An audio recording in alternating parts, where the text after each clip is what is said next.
Welcome. This is like our first live event. You may know me as Sapkás Piréz, that's my YouTube channel, and I will hardly introduce these lovely people around me. We're gonna talk about trans issues, trans allyship, a lot of interesting topics. So you've read the event, so I hope you know what it's going to be about. We would very much like to thank Aurora for hosting us, so if we can have like a little clap for them, thank you. All right, so our four panelists is going to be Lexa from the channel Skeptikvarium, Alex from the channel Wordless, Matthew from the channel Zöld Szabadság, and Szabó, who you may know from Partizán. So before I start the discussion, I would all of you to like shortly introduce yourselves, what you would like to say about yourselves, starting from Lexa.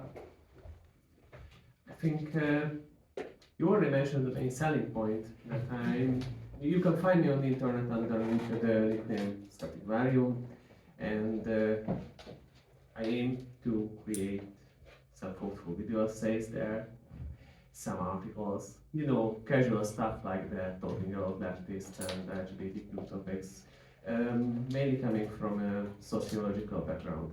I studied sociology back in university, so that's the framework I mainly work with.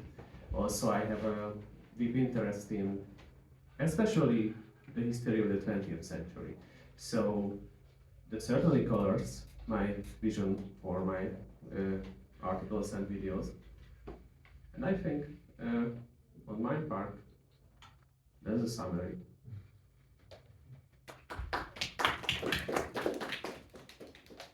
Hi, I'm Alex. A lot of you already know me personally. I also have a small YouTube channel and I write blog articles as a hobby. And I'm basically just here. I don't have any higher education. I'm just very angry and I usually appear in activist circles as well, just to be there. Hi, I'm Jacint. I make YouTube videos on the internet. I try my best to make them not be a waste of time. My channel currently mostly hosts like basic introduction stuff to leftisting, but I'm trying to branch out to like, for example, eco-related stuff, hence the name of my channel, and moving forward that's probably going to be the main focus mostly. And I'm Hannah. I'm a 23-year-old Hungarian-American trans woman. I grew up in America, but my father is from Budapest, and most of my father's family live here. I'm currently based in Vienna and studying there. I've studied basically every subject under the sun because I'm very indecisive, but I'm also very interested in history and literature and linguistics, and also very excited to be here and talk about trans issues as well. All right, thanks everyone. So I would like to start this panel discussion with, I think, the elephant in the room, which is probably one that you guys are very curious about. And when we had the discussions about this whole panel, it was something we were very interested about. So all of us in the LGBTQ and LGBTQ ally community are very aware of Partizán and how Partizán treats trans issues. So my first question would be to Hannah. How aware were you about Partizán and the issues surrounding Partizán? Yeah, so this is probably the question, I've probably gotten this question like 50 times. It's always, or very often, the first question I get when I'm speaking to Hungarians who are familiar with this video interview I did. The answer is that I was pretty familiar, like for over a year, with Partizán in general. I wasn't especially closely following it, but I was kind of aware of their political reporting. And when I was first invited to do the interview, which was actually back in June at first, I, talking to family about it, I was very quickly made aware of the way that Partizán has depicted or failed to depict the authentic lived experiences of trans people in Hungary. So I was kind of warned of that, you could say. I also, like, in the various meetings I had with the editor who commissioned the video, he actually did, I think, a very good job of making it very clear to me, what he viewed as some of the issues with the way Partizán has kind of portrayed trans people, to put it lightly. And so the team also wanted me to be aware of these things. I definitely didn't feel like they were trying to trick me into something. And I did quite a bit of my own research as well. So I watched your own kind of confrontation with Partizán as well, and yes, let's say familiarize myself well with the opposing viewpoints that Partizán platforms. So I had a sense of kind of what I was getting into, and I think we'll talk about this more in this discussion, but some of those facts of, like, the very kind of one-sided nature of Partizán's reporting on trans people was part of what made me actually want to do this conversation with them. So I was aware, and it did play into how I decided to do the video and how the conversation turned out. But I definitely didn't have no idea what I was getting into. All right, I think we can all agree that you did very well in this interview. Like, you were like really represented. You did a representation in Partizán that was sorely missing. So I would like to ask you, how did you prepare for this interview? Yeah, I mean, there was a lot of preparation involved. I have somewhere in, like, a notebook in my bag, like, 30 pages of kind of writing I had done to practice, and kind of research I had done thinking about how to talk about trans issues in America as well as in Hungary. So there was definitely a lot of practice involved. I was lucky that actually the video was originally meant to be a part of Partizán's Pride showcasing. I think they had like a 12-hour marathon on the day of Budapest Pride, and then it was decided, just a little bit before that would have happened, that they wanted to do a longer standalone video. So I was lucky I had a lot of time to prepare and really think about what I was going to say. Of course, still some things caught me off guard, but yeah. So I did a lot of thinking, and it was something that was very new to me. I mean, growing up was not really a public-facing. I didn't speak publicly about trans issues in the same way. In America, the other kind of public speaking I had done had always been speeches or public things I had written and had time to prepare in advance. I'm a writer by training, and I'm very particular, and I really like to say things in the most perfect way I can. And of course, in an interview, you can't do that, but there was definitely a lot of preparation, and I'm grateful that I had the time to do that. So I think it is fair to say that the way you spoke with Márton Gulyás was very different, just how you speak right now, like in this circle. So do you somehow change the way you speak, the message that you try to get across based on the audience? And I would like to open up this discussion. Do you think there's like a diversity of tactics based on the audience you're speaking to? And if it's opened up, if anyone would like to answer, then go ahead. Yes. Alex, you mentioned that you have a master's in Hungary, so maybe you can tell us about it. Okay, this is especially interesting for me to talk about this because I'm still trying to figure it out.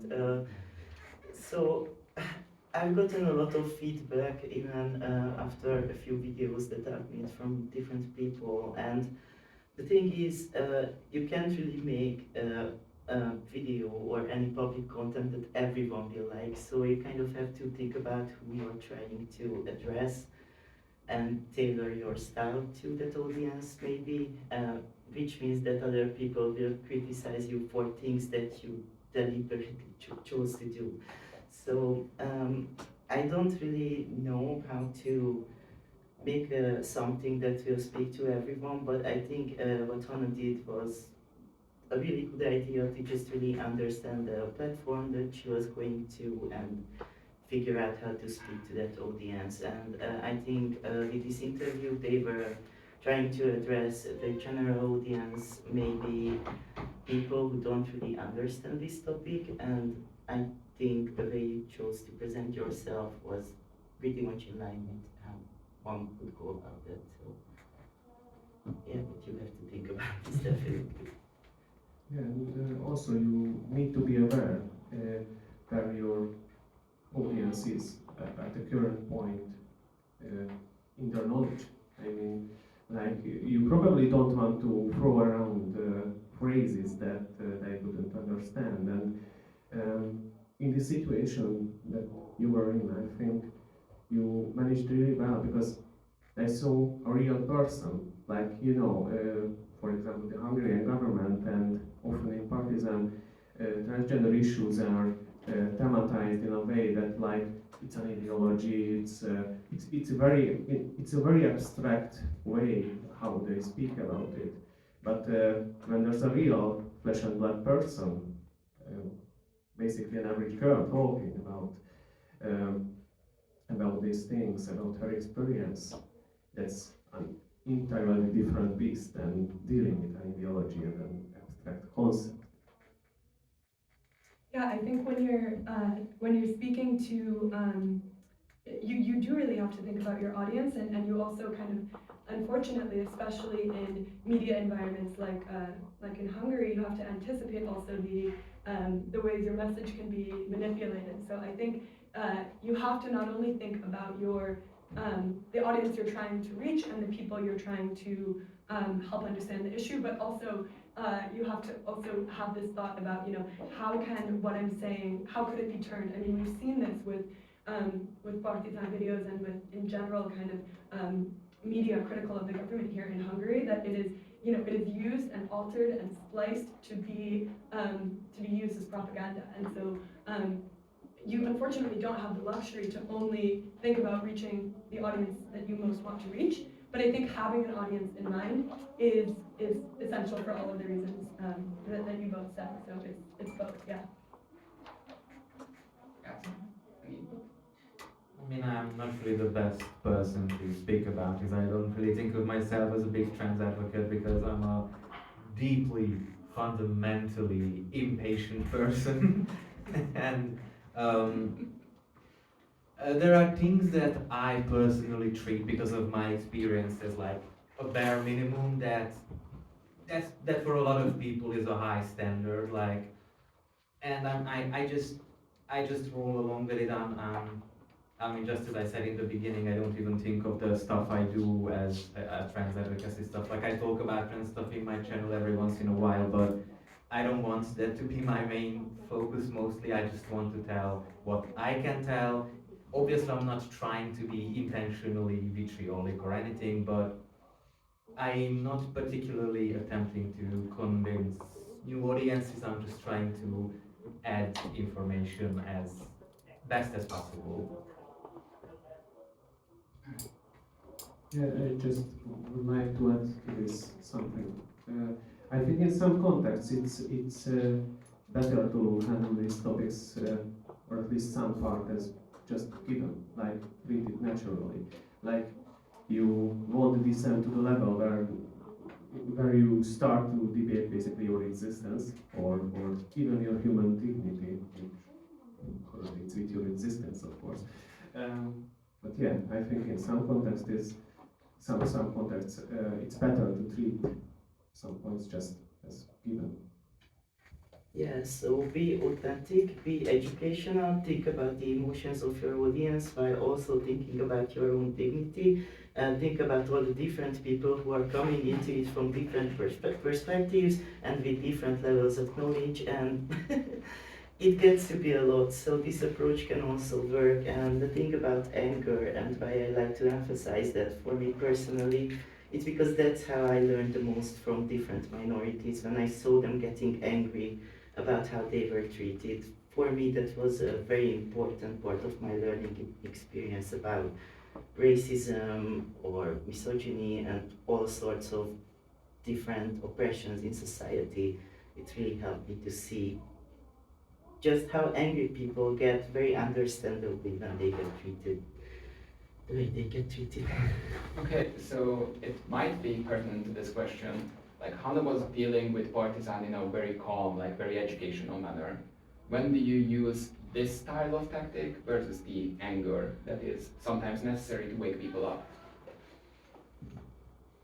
Yeah, I mean, I think that that kind of both are important, right? And that there's not that I think what's most important, especially for minority groups who are so often denied a voice here in Hungary and increasingly around the world, is to as much as possible try to make room for a multiplicity of like voices and approaches, right? I mean, you know, I made it clear in the interview that, you know, I was speaking from my own perspective, but still there were points in which I was asked to speak on behalf of an entire community and tried to move away from that. But I agree, and I think that that anger is such an essential part of as you said, waking people up, and that it's so important for social movements to have you know, people who can remain calm when asked questions that are essentially questioning their dignity, and people who can get angry and show what's so fucked up about the question, excuse my language, in the first place, right? Like, and so it's really a matter of strategy about how to kind of work together in these different strategies to kind of advance, you know, a movement and increase visibility in general, and not just of single individual voices, but of an entire group. Yeah, absolutely. Like, for example, in America, it was used very intentionally, like, for example, post-Stonewall, where, like, pre-Stonewall, people were trying all this hyper-civility politics, and nobody even remembers that they existed, and after they decided to throw bricks, literal or metaphorical, at literal or metaphorical policemen, and shout angrily both in the street and in studios, that's when people started paying attention, like, oh, there's this whole group of people we can't keep ignoring anymore. Alright, fine, what are your demands? And that's when you can start a calm conversation. Yeah, sorry if I can add, this is a very important point that you bring up, because in every movement, basically what paves the way are the people who are outrageous, because the media can't ignore them anymore, the people can't ignore them anymore, and people generally won't like it because they don't like to see anger, but that's when the other people can come in and explain calmly why those people are angry about these things. So it's very difficult, because I also don't like to get very aggressive with people. I try to express my anger in different ways, but I think it's something that we need to start talking about. There's a reason why certain movements choose to go with the more outrageous and angry strategies sometimes when they get silenced for too long.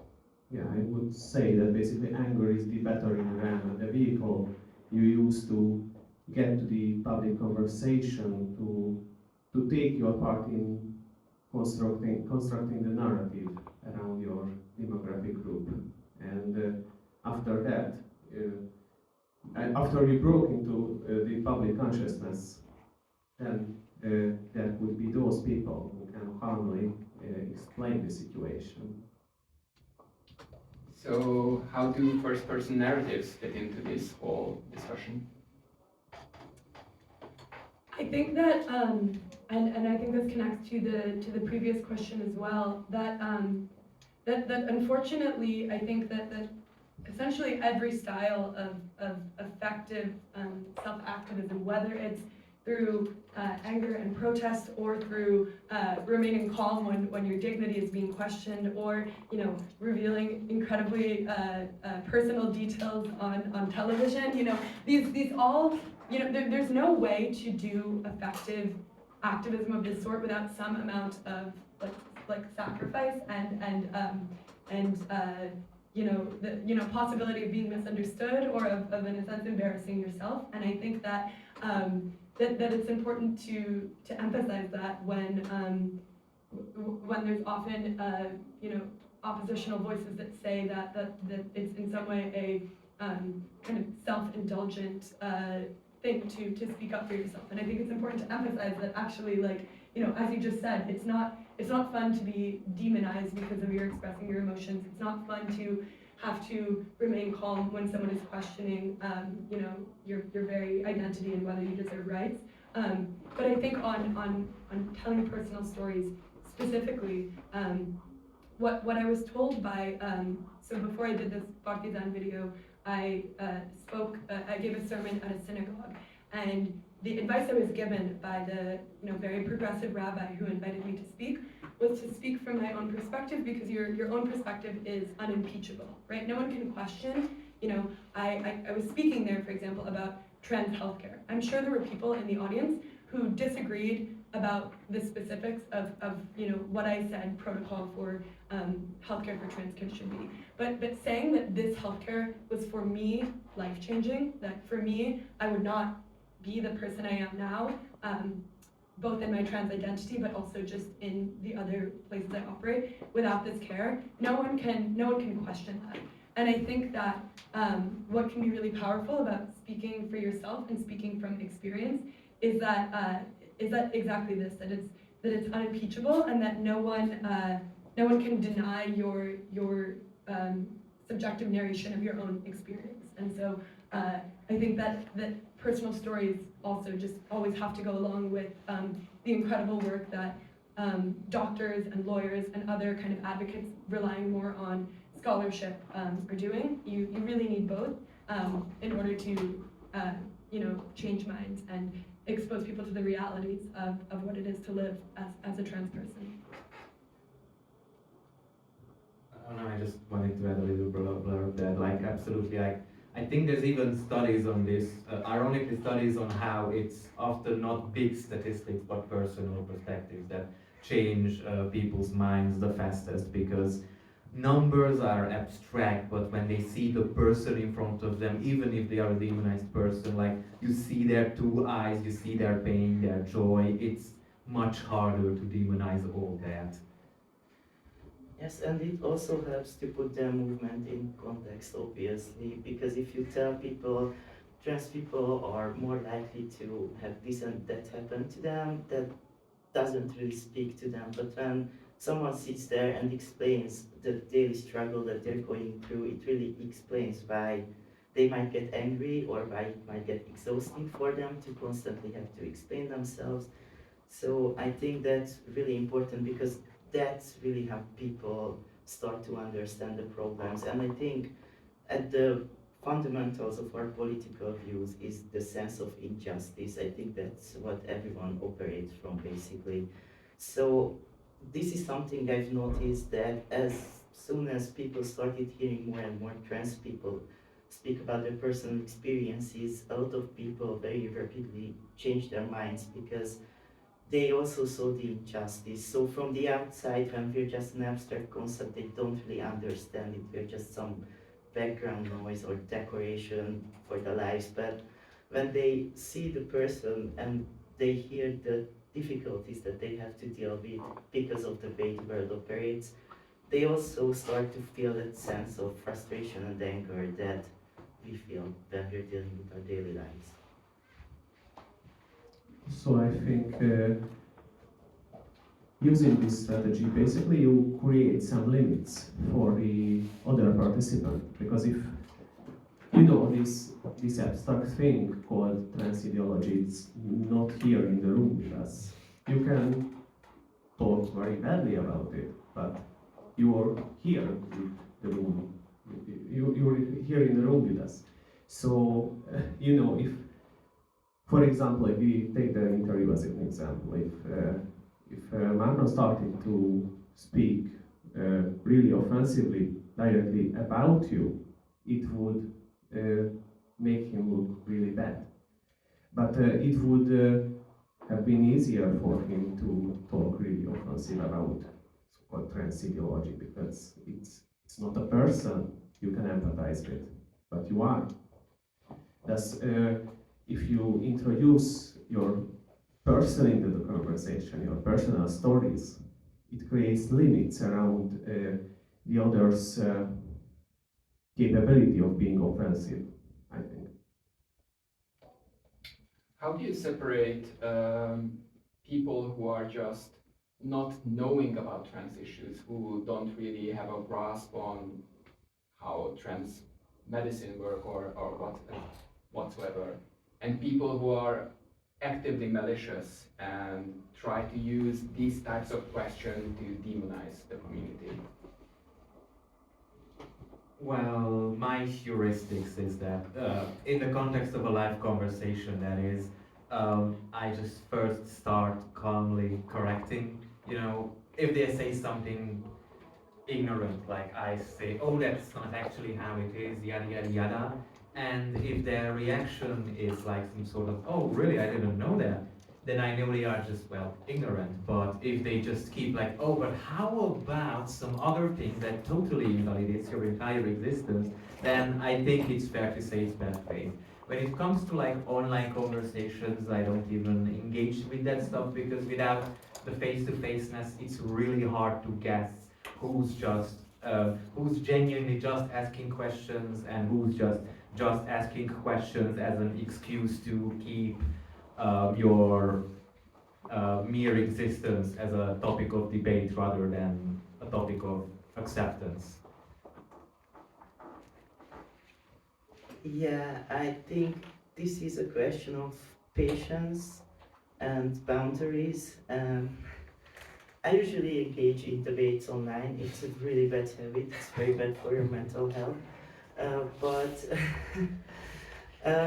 So yeah, it's this, right? When you start having a conversation with someone, you can kind of figure out based on their responses what they're all about. Sometimes it's difficult. Some people really know how to dance on the edge of that line. You can't really decide if they're just trolling or if they actually just don't understand. But I think if you keep explaining patiently and try to have empathy for the other person too, and they don't respond in kind, basically you can let that person go, because the people who just don't understand will show some empathy and they will have further questions. If they see that you're explaining things patiently to them, they will tune into that empathy that you're showing them, and bad faith people will not do that. I mean, they will ask questions, but they will be loaded questions.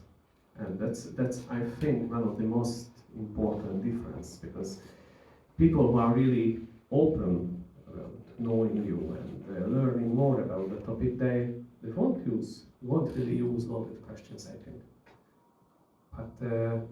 But like Martin did, yeah, we will talk about that, I think. Yeah, I think that there's, yeah, you can often tell there's a difference between asking a question because you don't know the answer, and asking a question because you think you already know the answer and you want to be proven right. And I think it's much easier in person to be able to tell which of these approaches it is. But I also think that strategically speaking, it's often important to try to get a sense of where in this case, this sort of trans skepticism is coming from, right? So there are people who are asking questions that they need to be answered in a particular way, right? Like you have, I've encountered more than enough kind of, highly read philosophical types who want, a logical argument for, how sex and gender relate to each other. And maybe I'm not the person to do that, but you have to get a sense of what the other person is maybe looking for, and that should kind of inform how you think about what your response might be. And again, for people who are just looking to be proven right, it's often very difficult to do anything more than, as Alexa said, exposing your own humanity, which is a really vulnerable position to be put in, but to basically, you know, ask someone to kind of to state out loud what the underlying assumption is, which is often, you know, that they, you know, don't see you as someone deserving of rights or dignity. But I think sometimes you really have to help someone see that is actually where their kind of line of reasoning leads. So it very much is a kind of, yeah, like dialectic, and you have to really be, you know, you have this burden of moderating your own responses by trying to understand what's behind the questions the other person might be asking. Yeah, if I can get a bit postmodern here for a second, I think another thing that you can do as well, which I frequently employ, is expose the other person's humanity. Because when someone is really not trying to see you as a person, they're dehumanizing themselves as well. They basically think that their worldview is just automatic and natural and shouldn't be questioned. But as soon as you turn it around and start questioning their assumptions, their vulnerabilities, their personal emotions, and show them that they can be judged as much as they are judging other people, that can stop some people in their tracks to think about, oh, what am I doing here? Why am I making these assumptions about people? I'm a person too. Sometimes it can work with certain kinds of people who are not willing to have an empathic conversation about any sort of minority issues. I think that feeling seen can really make people stop and think about what they're doing. How do you deal with very invasive questions then? Like, we have seen instances where people were questioned about their ability to conceive, or you know, regarding to fertility, or who they date specifically. Like, those are some very invasive questions that they should have no right to know. Like, it doesn't concern them. How do you deal with those questions? I mean, I guess the most boring answer is, hey, this is a private question. Please watch yourself. Yeah, I mean, I think unfortunately, these questions often become a sort of catch-22, where depending on the context, if you refuse to answer, people will interpret that as an answer in itself. This was something, you know, full transparency, that I really struggled with in the interview, of a feeling like, I think there was a moment where I'm asked an invasive question and I say, I don't want to answer this question, and then I decide actually I need to answer it, because I know that if I don't, that will be taken as an answer, right? And yeah, so, it's horrible, there's nothing you can do. And so, I mean, and I think, you know, it's also important to note that the editor that commissioned the interview with Partizán actually apologized for that question in particular, because of this catch-22 nature, which does not, you know, make it okay. But I think that that there were people who saw that was just not, you know, a crazy question to ask a 22-year-old on air. You know, again, it's like, is that a question that you would ask a friend you're getting coffee with? Like, probably not, you know. And so I think that particular type of invasive question was like a highly specific example, right, of this like this recorded conversation. And I think that there are many more sensitive ways to actually deal with questions like that in real life. But I actually don't have an answer, maybe someone else does, of what you do actually in a slightly combative environment like this, where not answering will be taken, and actually was taken, you know. Unfortunately, I read some of the comments, and was taken actually to be an answer in a sense. And so I wish I had a better answer for this one. Yeah, this is usually the situation when I like to turn it around. So I just ask the other person, would you ask a cisgender person this question? I think that really helps. It really helped me as well in understanding my internalized whatever. Is just try to think about, okay, if I'm talking to a woman and I was talking to a man, would I ask the same questions? Same with racialized people, same with queer people, because we all have these things internalized on some level. So I just like to play this with myself, like, okay, if this was a different person, would I speak to them the same way? I think that's very important, and I think we could emphasize that more in general society, because I don't think a lot of people ask this question. You know, in many cases I just straightforward give an answer to those questions, but then, you know, I'm broken in a funny way. Then I point out the problem with the question, because, you know, now I gave yourself something, there's your answer, but please, for the love of God, don't ask the same question to other trans people, because, you know, this is very invasive, this is a very private part of their lives. So, in my case, and strictly speaking for myself, I usually give an answer, I give yourself something, but then, okay, now I will give yourself a little education on why it's a fundamentally weird question to ask anyone. And I think, yeah, I mean, I think that sometimes in like non-recorded conversations that can be helpful, because I also think that I've had the experience before where someone will ask an invasive question, and if you can kind of answer it factually, they will then get uncomfortable, right? Because they're like, oh my god, this is so weird, why am I like learning details about this person I barely know, like, you know, body, like, it's so, like, you know, they feel uncomfortable too, and if you can, like, really, like, kind of let them sit with that and realize, like, why the fuck did I ask this question? You know, and then you can end your answer, and what about you? Yeah, what about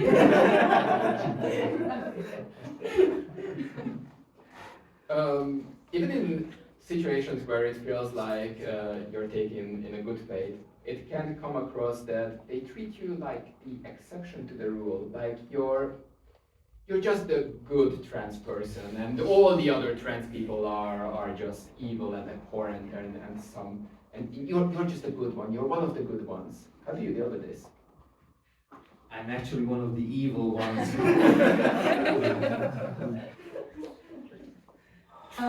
Yeah, I mean, I think that that this is the flip side of the point we were discussing earlier of you know, being told that you're not responsible for speaking on behalf of your community. And on one hand, it's important to emphasize, you know, that, you know, in this interview, I was speaking from my own highly exceptional personal experience. But on the other hand, I think that overly emphasizing that at times can be a weapon to exceptionalize, right? And that was very clearly something we saw in the video, in the interview, and it's something that we see time and again, and it's not unique to the trans issue, right? Like there's similarities in like kind of this kind of, you know, pre-Stonewall gay advocacy as well, right? Of like, look at this, you know, traditionally married monogamous couple, they just happen to be the same gender, there's nothing else that's different about them, they're okay, whatever those other people are doing is crazy, but you know, you can understand this case. And I think that it's important to find ways to take the opportunity to be that exception and turn it against the assumptions that are being made. And it's something I'm still really thinking about, you know, how does this strategy best work? But I think that what I think, you know, across history and in other advocacy contexts, that forcing people to reckon with the fact that these myths of being exceptional are always myths, right? And to reject the ideas that they're, you know, the focus on these internal divisions within the trans community. This is also something we saw in the interview. To as much as possible kind of turn people away from that way of thinking, and to use maybe this narrative as a way in, but you know, very quickly dismantle this very kind of individualistic way of thinking, which is, you know, this was what was wrong with many of the, you know, the like identity politics of the early 2010s. This, you know, girl boss feminism idea of like, you know, that you know, reminding people that you know, social justice work is not actually about tokenizing single individuals and marginalized groups. It at its best is always about the liberation of an entire community. And I think you handled this exceptionally well. Like, I still don't know if I learned something, because it was so above me what you did in the interview, but you handled it so well that basically the interview was trying to make you out to be a good trans, and then you completely dismantled that, and that's so important in Hungarian movements, because I don't think we pay enough attention to understand how to do these things. I see a lot of division because I encounter people who lean into this role, like, okay, I'm the good one, I'm going to just talk negatively about those other people who are even more marginalized than I am, and I can just have my cookies, and I think this stands for passing trans people, to kind of do what you did, and then binary trans people to do this for non-binary people, and then also for cisgender allies to do this for trans people.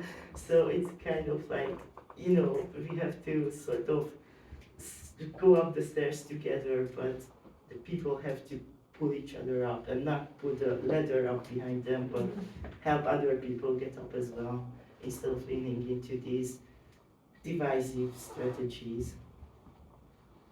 Which, sorry, but I do have to say that there are people in the Hungarian left who think that actually mentioning or advocating for the rights of every marginalized people is what's actually divisive, which is extremely silly, and you demonstrated to us how actually you can create unity and acknowledge our diversity as well.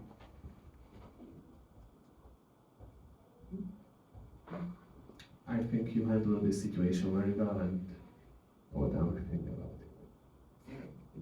it. Good. So since you were talking about the Hungarian landscape, I think we should probably mention it, because in Hungary, transphobia is pretty much weaponized by a lot of actors.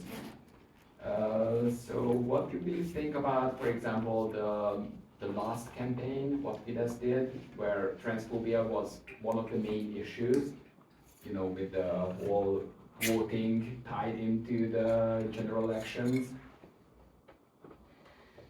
Yeah, so what's really annoying about it is that it was completely artificially created from above, and then we all got the consequences of it. So obviously, around the time that Fidesz started doing the transphobia propaganda, that was the time when I was getting to know myself and understanding myself as a trans person.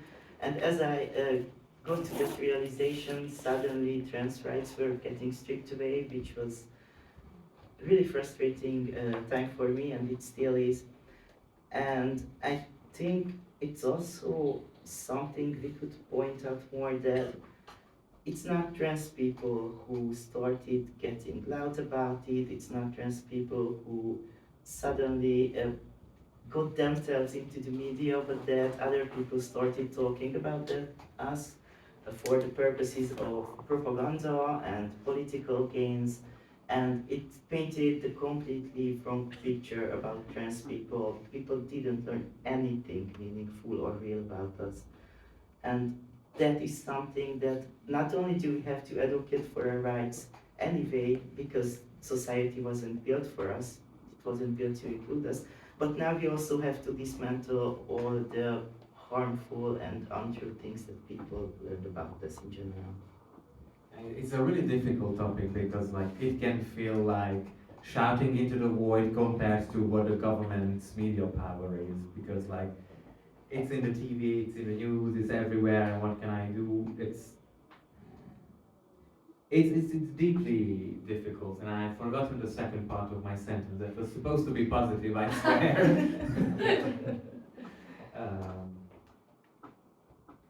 Okay, someone take it over until I remember. Okay, don't worry. You'll figure it out. I find it somewhat ironic that usually the Hungarian government and conservatives, right-wingers in general, often say that, this gender ideology, it's imported from the West. And, no, this narrative about transgender people and queer people in general is the important thing. It has been tested in in the United States before, and there it, as we see, it worked. So the Hungarian government imported it into domestic narrative, basically. And you know, just to reflect to you, back then I really thought now it's my turn to be a really good ally. So, how they turn tables.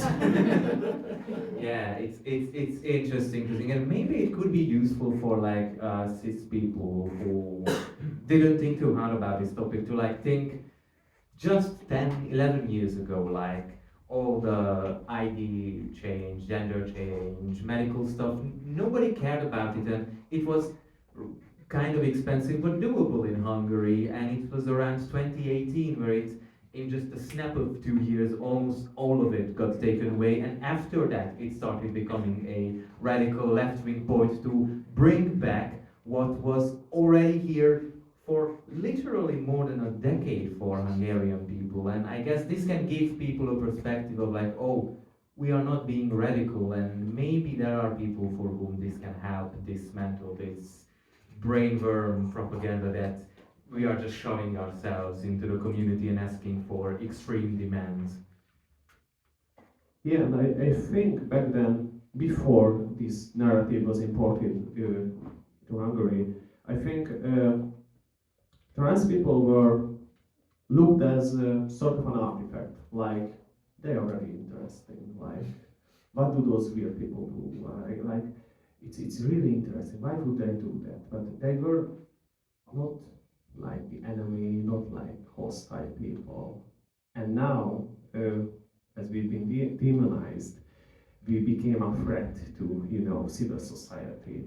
And before that, I remember as a child seeing, you know, it will sound really bad in the context that I am trans now.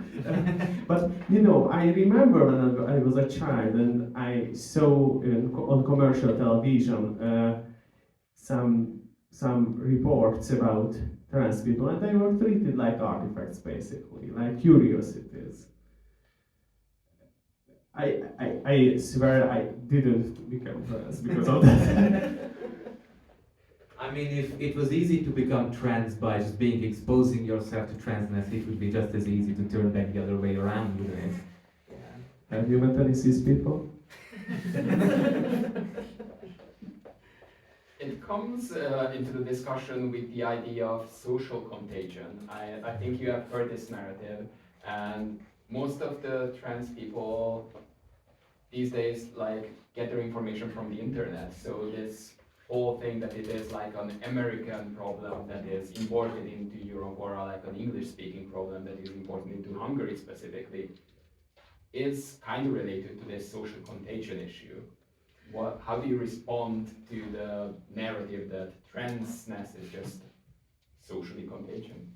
I think we should talk more about the politics of the 20th century and where these kind of narratives come from.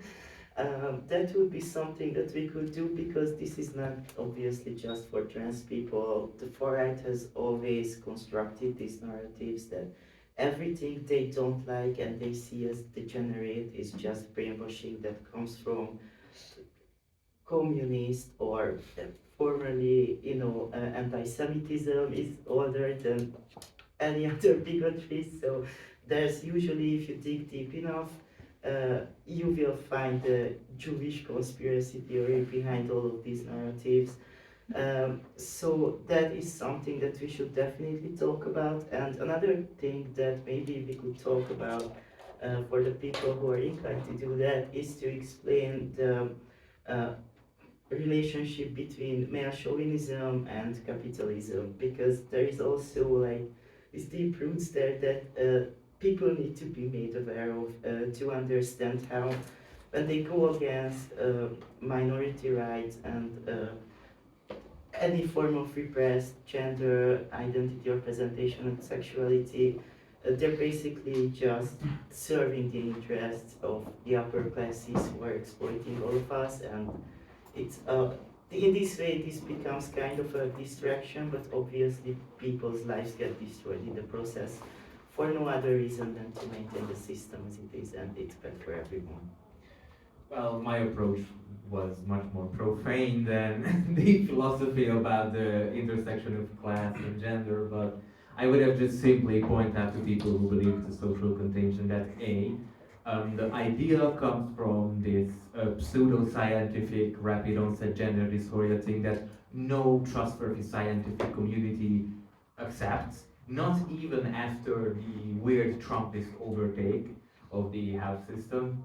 And also just, it's kind of a cliche at this point in the English-speaking world, but in Hungarian I haven't seen it a lot, to just point out these two things that in the 70s and 80s, it was gay people who were contagion people, and the amount seemingly increased. And in the 1910s, it was left-handed people who were increasing in numbers, simply because those were the times when these things, when being gay and when being left-handed became accepted. And it's not that it started spreading, it was as simple as people were more open about it and more people discovered this thing now that it wasn't a taboo to even think about it. Yeah, I mean, I think it's, I do think like, to an extent, the looking at the history here is important, because I think what you see is that, is not only, I think, this great point that, that often it's not actually these, you know, queer or non-normative identities that are imported from the West. It's actually the way of the kind of anti-trans or anti-gay propaganda that is imported, right? That is taken and yeah, often even before there is kind of a large, you know, visible activist community, there's already this kind of, you know, so there's a kind of ghost put into place to fight against.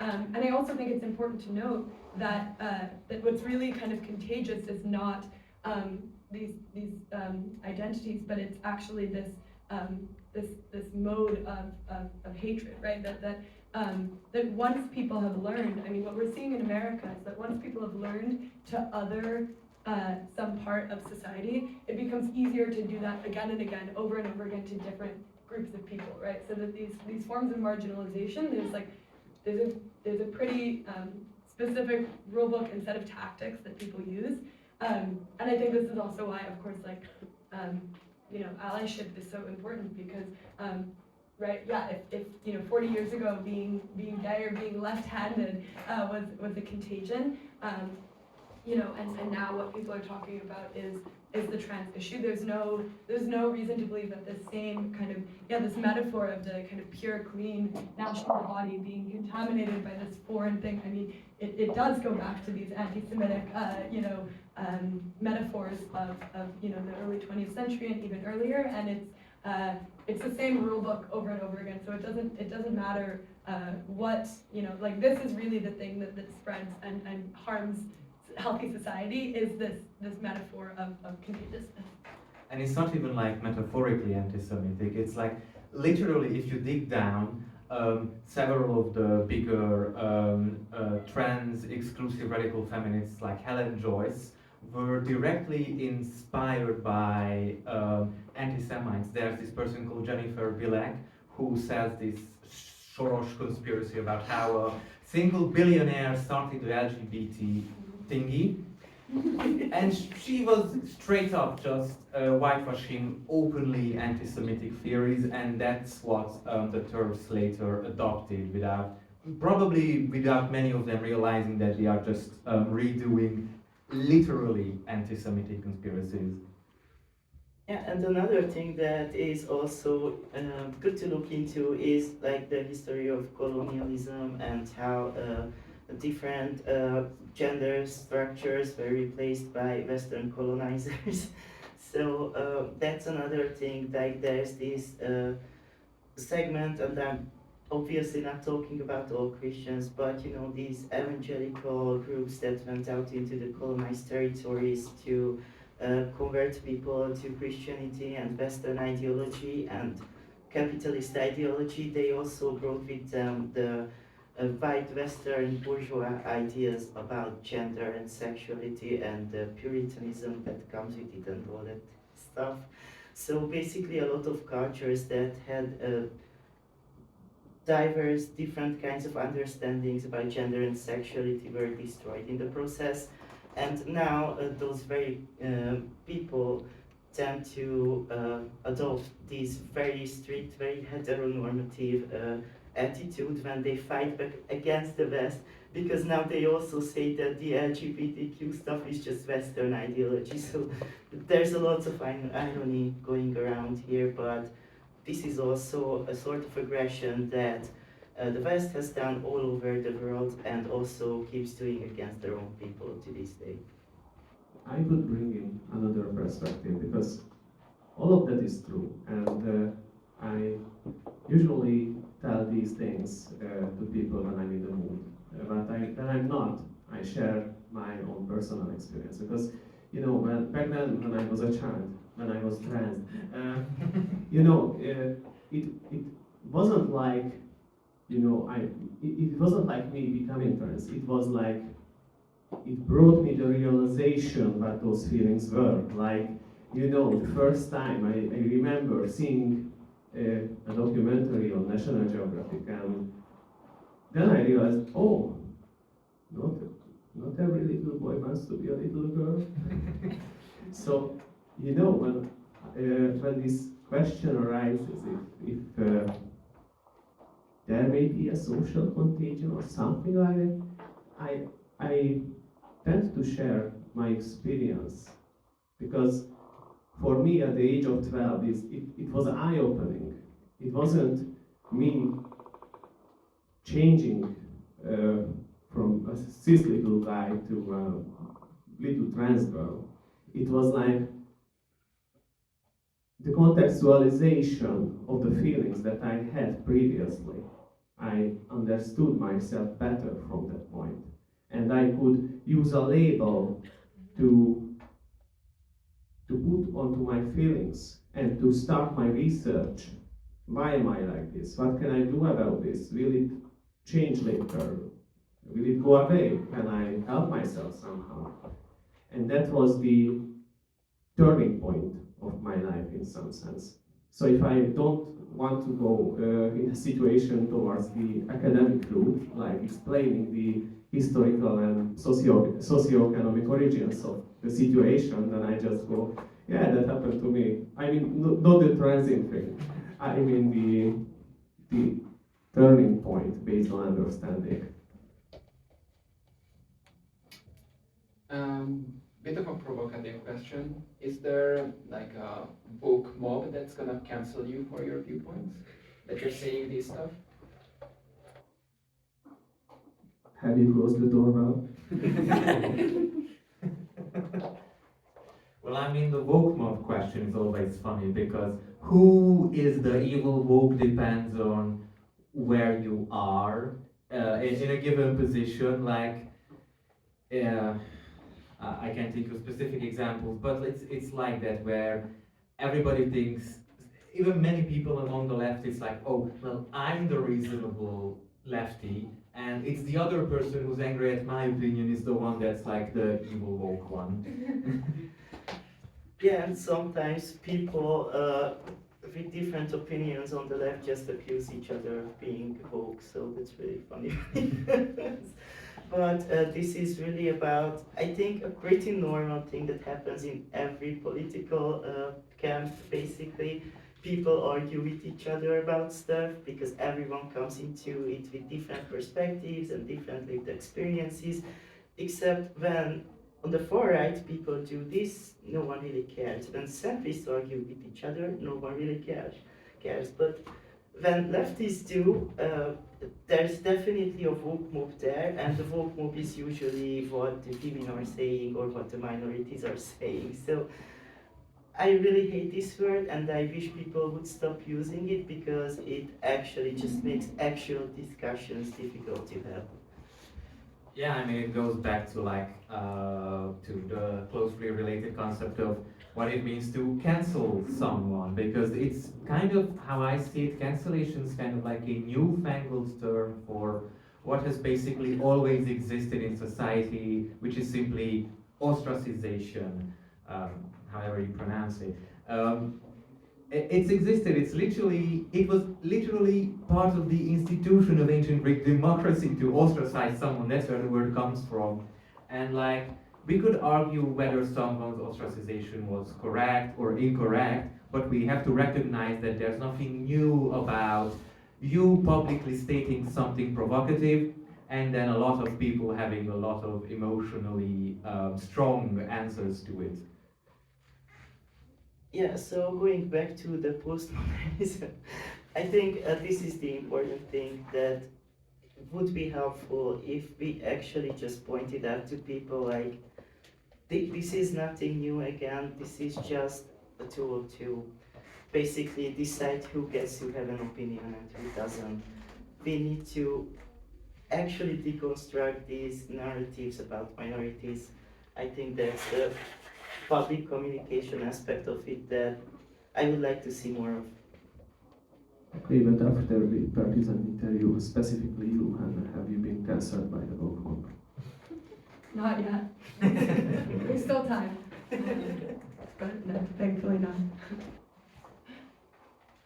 All right.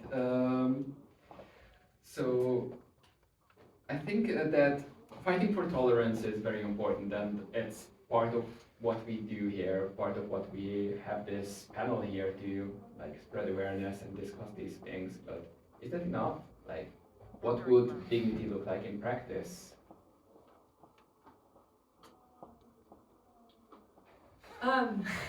Big question. But yeah, I mean, I think it's important, like, I think that often, tolerance is really important. No one should have to, tolerance means that people don't have to justify their identity every time they step out in public, and all of these kind of social aspects of building a more just society that we call tolerance is important.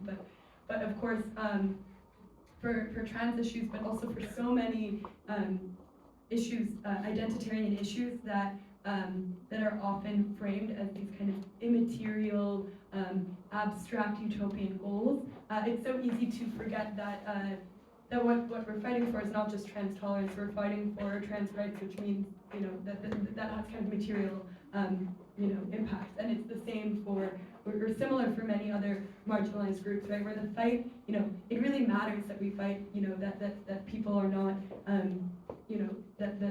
harmful language isn't used against people, but what we're also fighting for is like socioeconomic justice, right? What we're fighting for is access to healthcare, legal systems that don't, systematically disenfranchise trans people or other non-normative people. And so I think it's important to say that tolerance really matters, and we can't forget about the kind of social battles that we fight, but we also have to keep our eyes on the prize, metaphorically, that trying to shape a world where trans people have the same legal rights as other people in a society, where life-saving medical access is made possible and made affordable for the people who need it. These are goals that don't necessarily have to directly do with tolerance. I personally, I can handle someone misgendering me if I can get my estrogen patches. We need to remember this, right? And so I think it's really, really important to emphasize that and not lose sight of the fact that this is not just an ideological debate. This is about the actual physical needs of a marginalized group of people whose material needs are being increasingly deprived around the world. Okay, well, the direction I would have wanted to go from is, well, this is a great, it's a better perspective than mine, but what I would have gone for is that, I guess how I phrase it is, what I want to go for is acceptance, not just tolerance, because tolerance is when you tolerate something that you dislike but don't want to destroy. What I want is acceptance. What I want is not just empty talk of equality. What I want is proper equality to the level where being trans, being non-binary is taken as such a obvious basic thing that you could exist in a way as if the difference between a trans and a cis person is about as interesting as the difference between a blonde and a black-haired person. And also what dignity looks like, I think, depends on your political views and what you think the world should look like. I think this is something that the trans community has to figure out together, but we also obviously have to manage the fact that we have people with different political ideologies, and each and every one of them thinks that society should run differently. Obviously, in my opinion, queer dignity is not possible in the current system at all. I think everything should change on a fundamental level, even the values that this world is built on. So for me, as long as capitalism exists and the states exist, I don't think that trans people will ever really have a place in especially the Western world, because it was built on exclusion of everyone who is deemed not productive and not useful to these systems of power. So yeah, but we have to have these discussions, and I don't know if we can even give an answer today without the entire trans community participating. I really liked you pointing out the difference between tolerance and acceptance, because I think tolerance is conditional. It can be revoked at any point in history. And once a good friend of mine pointed out the difference between dignity and respect, and back then I didn't really understand what she meant. And over time I realized that respect is something you earn and something you can lose, but dignity is a given. So I think we should aim for dignity, because that is basically the human baseline we use to treat other people. And thus if we just aim for tolerance, then we need to constantly put in the effort just to be at the baseline level. Yeah, sorry, just one more thing. I think also what Hannah said was very important, that definitely healthcare and housing and all that stuff is, I think, more important, because oftentimes, especially on the left, things like that get lost in the discourse and treating people as an ideology, and people forget that dignity comes from having the material means to sustain yourselves and your loved ones and your communities. So if we are not willing to grant that to certain segments of a population, then we are just feeding oppression against them. All right. It was this question as the last question before our break. It was partly discussed, but I want to get really specific. So can you answer me, what do trans people need? Like, what are the long-term goals that we have? Well, it's Hungary specific, but deleting all the laws that prohibit people's ability to change their name and gender marker, making all trans-related healthcare covered by the health insurance, public health insurance thing. My English is difficult. What else? I guess stopping the propaganda machine against trans people, making proper community rules around the question of discrimination, because trans people can be legally right now discriminated against in housing on the base of being trans. So this type of stuff. Yeah, I already heard some stories that people were turned down from jobs because they were trans, that they were just explicitly told this.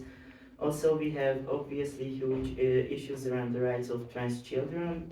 The situation is horrible, so that's something that we should also address, like this generally ties into children's rights. You know, abusive families exist everywhere, especially queer kids get treated really bad, and they have a higher likelihood of becoming homeless. They will be harassed in school by their teachers.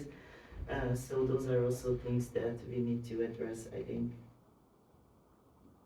I mean, yeah, I got on my soapbox in the last question, but I think this point is really true. I mean, I think a lot about, I was a trans child, and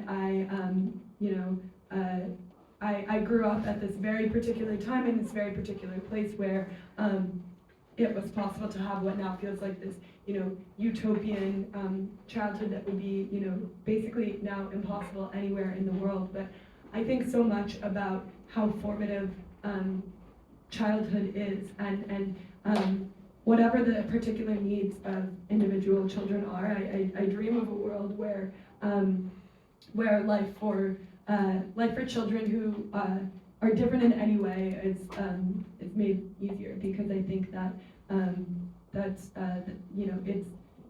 a difficult issue, for many people to talk about. Trans children have been weaponized. I would say even and especially so, and have been and it has to do with this fact that in general it's children are not usually given the kind of right to speak for themselves, right? And so I think that I hope that there continues to be activism and fighting for an inclusion of the voices of trans and gender diverse children as an essential rather than a marginal part of the fight for trans equality in all spheres of society. You answered out this episode.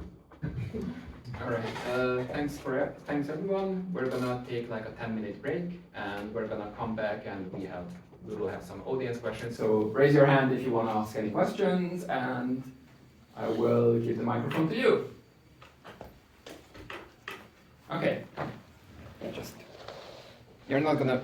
I can't take it. You're not gonna be in the shot, but you need your voice to be in it. So I was thinking that the reason why a lot of right-wing people are not able to accept trans people is because they also have a fear of medical intervention. So, for example, I've heard from a lot of conservatives that they are uncomfortable with hormonal birth control pills as well. And I was wondering, what do you think about this view? Because I think with the rise of right-wing viewpoints, there was also a rise of anti-medicalism as well. So could it be like a barrier to trans rights as well? That would be my question.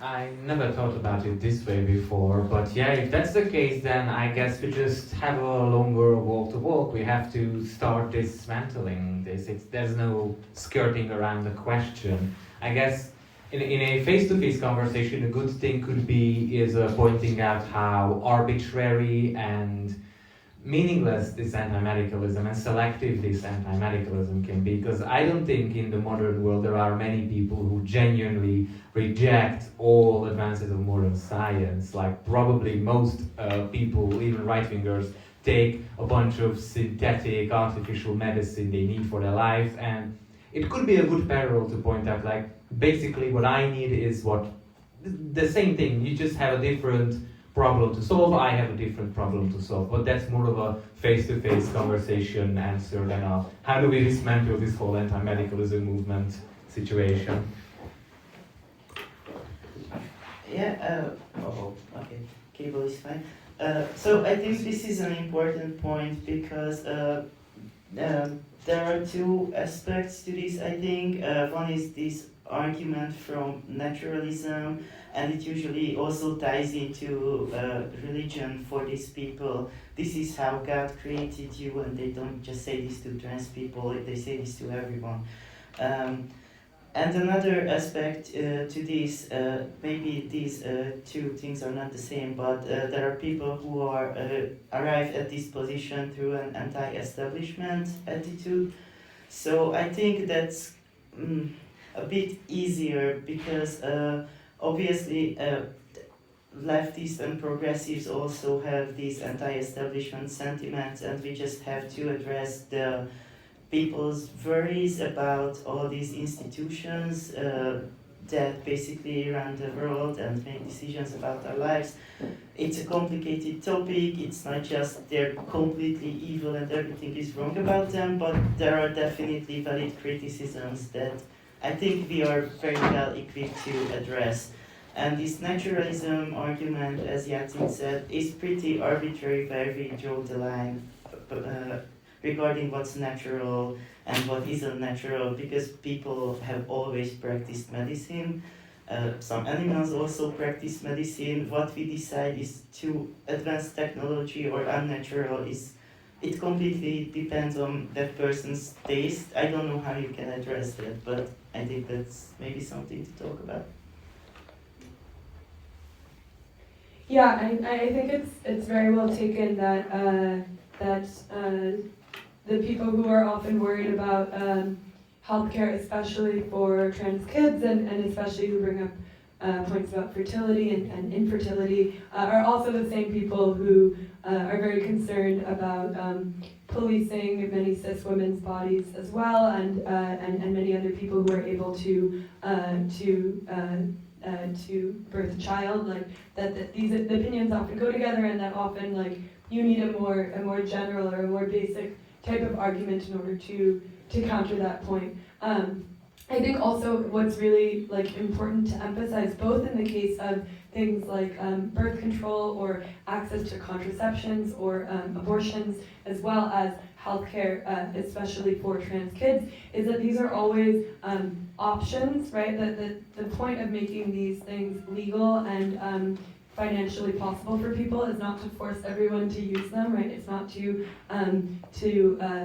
it's to make that an option in a way that one, you know, could choose to live their life. And like all of these technologies, right, have like they're relatively, especially when we're talking about trans healthcare, they're relatively new. Like I think we can all agree, especially kind of in closed doors, in a room like this where our words won't be weaponized, that more research needs to be done about trans medicine in the same way that many newer medicines, like I wish that there was more, you know, research, that there had been, you know, 80 years of longitudinal studies about long-term impacts of these things, but there haven't been because the technology is new. And now, of course, for example, like I'm a subject in a couple longitudinal studies of trans children and the medical aspects, and all but one of these studies has been shut down because all of the funding has been taken away, right? So the argument becomes circular, and you see something similar with some forms of birth control. The argument becomes, we don't have enough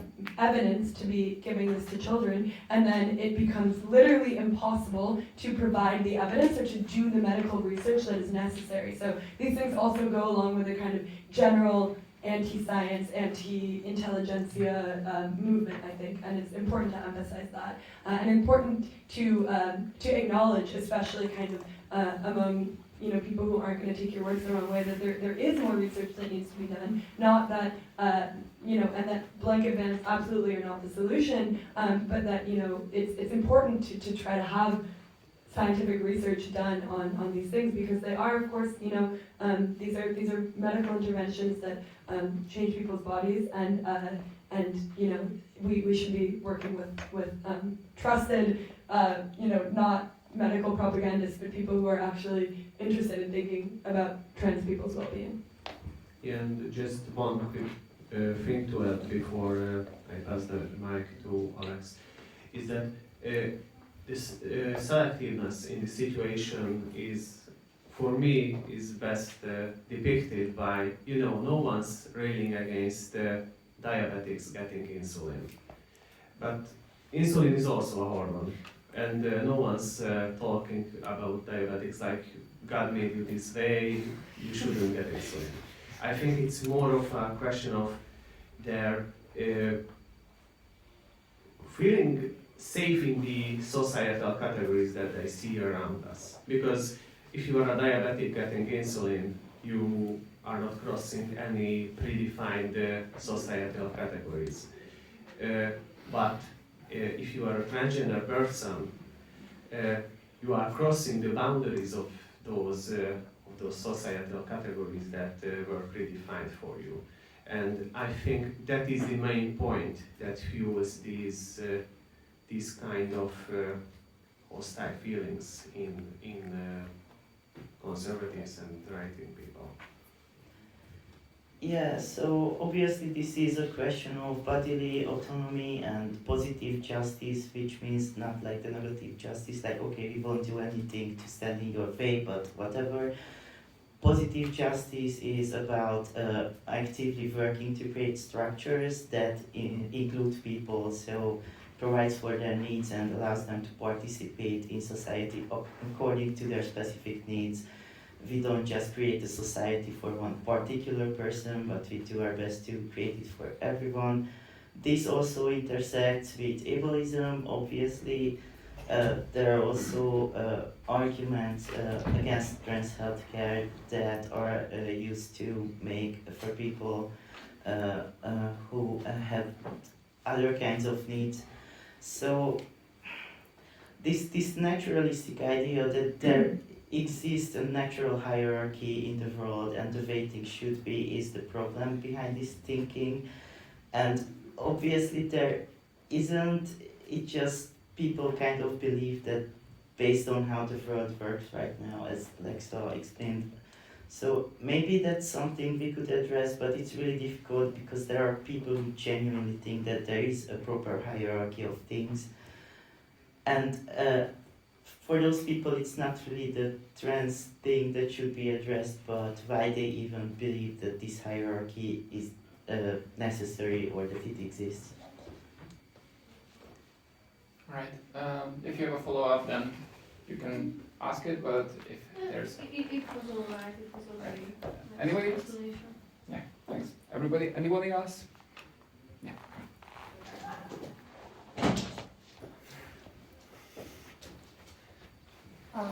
This is slightly connected to the last question. So, what do you think of and how would you react to narratives that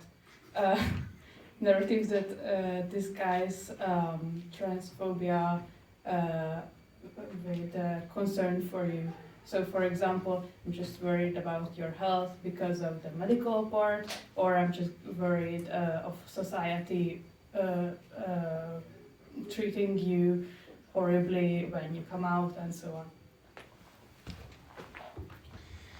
Well, what I say is that free children are happy children, and what I mean is that if you genuinely care, I would answer to these people, if you genuinely care about your child's well-being, you shouldn't dictate what you believe to be the best. This is very obvious when it comes to like trivial things like, oh, I'm a failed footballer, I wish my child was a footballer, but he's learning ballet. I wouldn't force that child to learn football instead, it's obvious. And when it comes to this stuff, the concern is understandable on the level that we are talking about something rare. Trans people are rare, so it's rarely seen, but simply have a serious conversation with the child, I'd say, for these types of parents, is that like, ask them, what do you want, why do you want, how do you want? And it's not about telling, oh, I think it's wrong that you want this. It's about, oh, if you want this, I want to learn how I can help as a parent and understand that it's not about me. The child's well-being is primary, and that means it's not my opinion that's primary here. It's the child's opinion that's primary here. All I need to do is provide information, and when it comes to trans children, that often means having to learn what the information even is. And you can only form opinions about it once you accumulated enough of that. Yeah, so what you described is what we usually call concern trolling. I don't think that behind these kinds of words there's a genuine concern about the child's well-being. It's more the transphobia speaking, obviously, because you're something that I don't understand, so instead of trying to understand it, my gut reaction is to try to reject it. So I don't really know how personally you can address it, because there are some people who will never budge, and there are some people that can be talked to. It's just a matter of education, and I think this is a broader issue, not on the individual level, because if we're talking about a child trying to address their parents, that's not something that we should ask children to do. This is more about educating society about proper trans healthcare and who trans people even are. And obviously these are the situations where the trans community and the allies have to show up, because trans kids right now can't really get much help, not only because there are not many people who want to help them, although there are people who want to help them, but because it's been made so systematically impossible to help them in any way. So I don't know, try to assess if these people are genuine about their concerns. If they react to actual education, then you're good. If they don't, then to everyone who's struggling with this, I would just say, go find trans friends, talk to the trans community, and they will help you get through it however they can. Yeah, I think it's definitely sometimes true that these, this, what was the word, concern trolling? Yeah, I like this word. I'm definitely going to introduce this to my vocabulary because it's very real. But I think there also are, there are cases when there is genuine concern. I mean, people in my extended family, I know, were concerned about, what my life was going to look like. And again, I transitioned at a time where there was, both in a good way and a bad way, less visibility of trans kids. Like, I didn't grow up with these demonized images of trans kids and the woke mob, but I also, I didn't really know other trans kids. And I think that concern, when it isn't complete trolling, when it really is coming from a place of concern, can be turned into really important support, right? Because what trans kids need, unfortunately it's true, the medical system here in Hungary for trans kids is impossible. In America, it's increasingly so, and there's no sign that it's going to get easier in the short term. And so, concern about trans kids can be a good thing when it's concern that is about listening and supporting a child and their understanding of themselves. So, I mean, we need, as you both just said, we need allies. We need people who are genuinely concerned about trans well-being. But I think what's important to show people who are genuinely coming from a place of wanting to help a child who is struggling is to help them understand that that supporting their child is also going to be learning and growing process for them as well, and it's going to be. I mean, I think parents of trans kids are can really be heroes and can be such an important part of trans advocacy because they it's so important to include those voices and help people see that it's not that you surrender your kid to trans ideology and let them whatever you can be there and be supportive and be concerned and care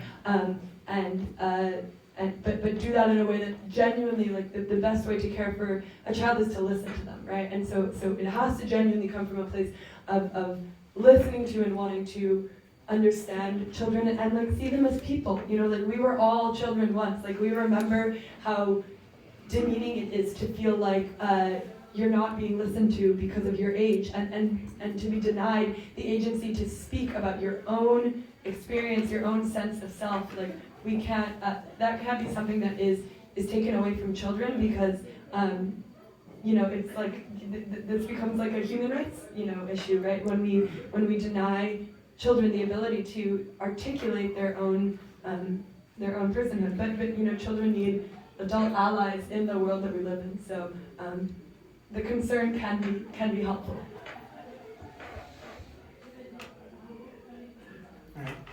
Next one. I think Hannah told everything. I mean, parents need to understand that that's what they have to work with.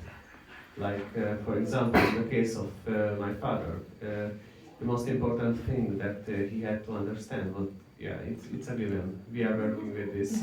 It's either my son going for the route on alcoholism or going on the route to transition, and may receive the chance of living an authentic life.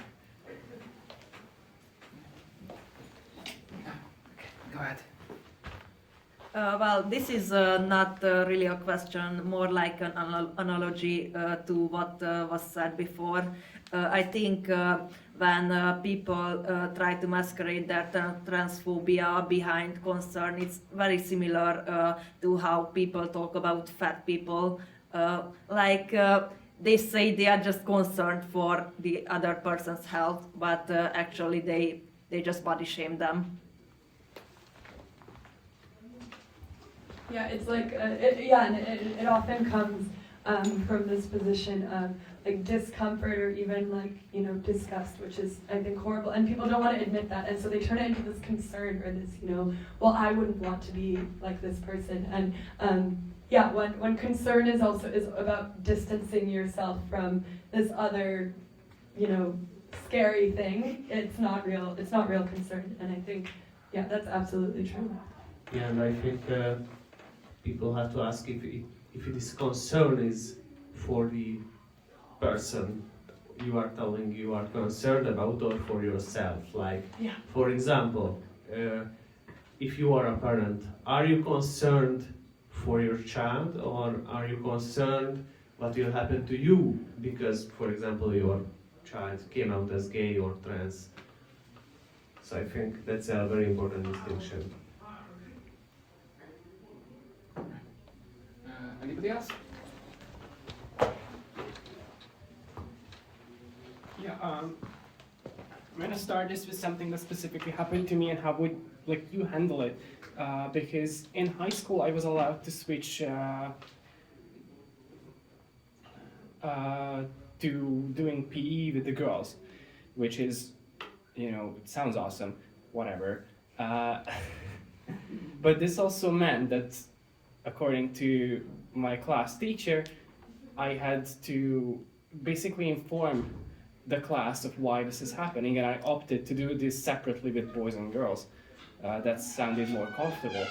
And, you know, the girls were very welcoming. Boys specifically came at me with, one who was previously my friend specifically stated, I do not want to and I'm not willing to accept or understand this.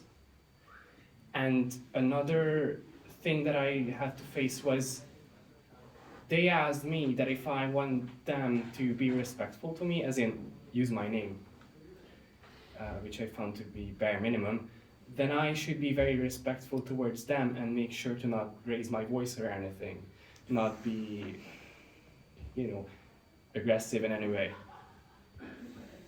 Which, again, my opinion still, what do you mean? Because could you handle what I'm handling right now?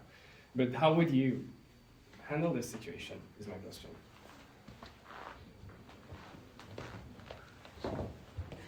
Well, again, I don't have a good individual answer to this because this sounds like an impossible situation. So they were just using their power as these people over you to bully you, basically, and they knew that they could get away with it.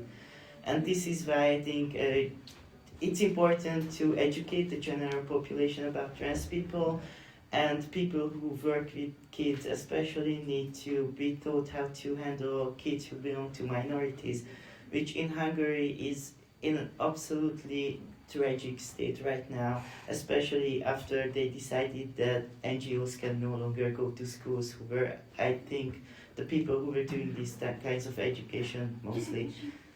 So teachers should definitely learn how to handle these situations and help these kids. Schools should have policies to actually deal with these kinds of problems, and obviously children should be taught not to bully kids who belong to minorities. This is another important part of this education about queer people, obviously, in schools. One is for the queer kids who can understand themselves better and get some resources on where they can get help. and another is teaching the other kids not to bully the queer kids. But what you can do individually in this situation, I mean, I would probably try to talk to some adults that I trust, but the question is, do you even have adults like that around you? Because the systemic failure is so severe that I don't think most children can even find a teacher or parent or someone that they can trust who could help them. Honestly, the first thing I want to say before anything is that I think you are extremely brave to come out to your high school mates. I don't think I would have ever been able to do such a thing. To answer the question, I guess a simple practical thing could maybe be is if there are any of the kids that are seemingly genuinely accepting, I guess they could be your sort of bodyguards, for lack of a better term. If those other unaccepting kids are trying to do anything for you, is that team up. I guess that's the simplest thing I can say, team up. That usually intimidates people who are trying to be hateful alone.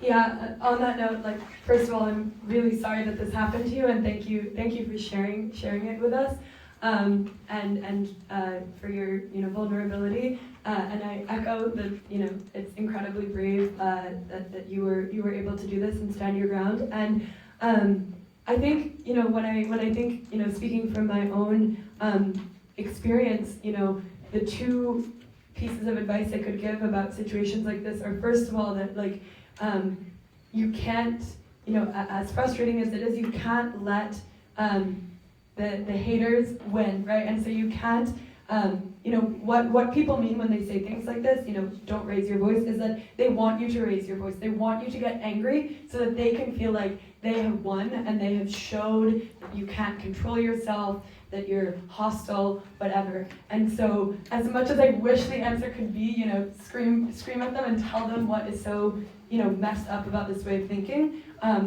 sometimes you have to, you have to not let them, again, use that against you. And I really echo the second point, because I think what, in similar situations I experienced in high school, what got me through it, and what, the reason I think I'm here today, in a sense, is, of course, there's, a lot of, individual bravery that trans kids and trans people need, but community and allyship is so important, and I think I owe so much of my confidence now to a close community of cis women who made it uncool to be transphobic. I think unfortunately for students and schools and even in universities, so much is about what is acceptable and what is cool, and if allies and people in general can show how uncool it is to I wish that you could get to people in another way, but I think sometimes it really is if you can find community and find people who will stand for that, and again will just not even give the time to these stupid trolling perspectives. It can go a long way to honestly survival in these situations. But mostly I just want to say it's really difficult, and I'm sorry that you've had to go through this. Well, I think all of you talked about the community aspect, so on this part I cannot add anything more, but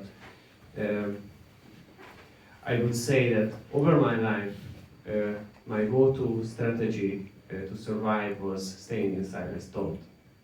Just don't. I mean, don't go down, never, on the route of self-oppression. Don't internalize the oppression around you that others want to put on you. That's all of mine. Anybody else?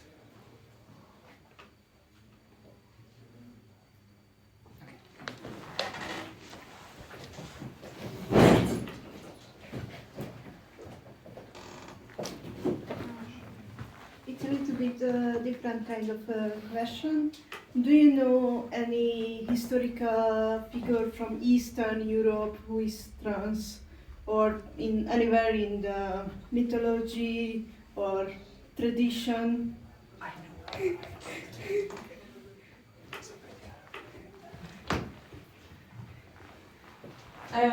What I was gonna say, I mean, I wish I knew more about like this in particular, but there's a great history I can recommend of, and of course it's not the same thing, but of like cabaret and cross-dressing culture in like the early 20th century in Budapest. So you can find online and in posters, and there's some books that go through this, you know, vibrant metropolitan, you know, culture that was here, and how much, how kind of open and fluid gender roles were. There's a great academic book that was published pretty recently called Queer Budapest that covers the period from 1867 until 1961, I believe, when homosexuality was first decriminalized.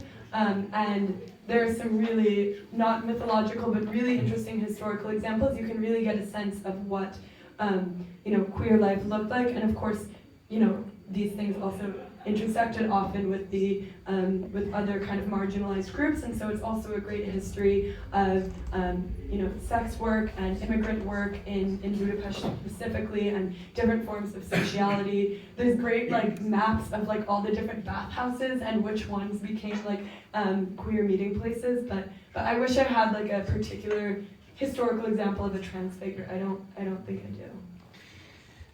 This is gonna be awkward because I forgot the full name, but there's a Hungarian trans man from the 1800s, Gróf Sándor. He was raised as a boy since a young age, despite being assigned female at birth, and his whole life he lived a sort of rebellious, staunchly male life. If I remember correctly, he even got in prison once, and he also had relationships with women while legally not being a man, which got him in trouble. One of his partners claimed that she was totally unaware that he didn't have a penis somehow. So he probably had a supportive partner in her. That's the only example I can quickly think of. Does anyone remember the name, maybe? Vaj Sándor, thank you. All right. Anybody else? Any questions? Any follow-ups?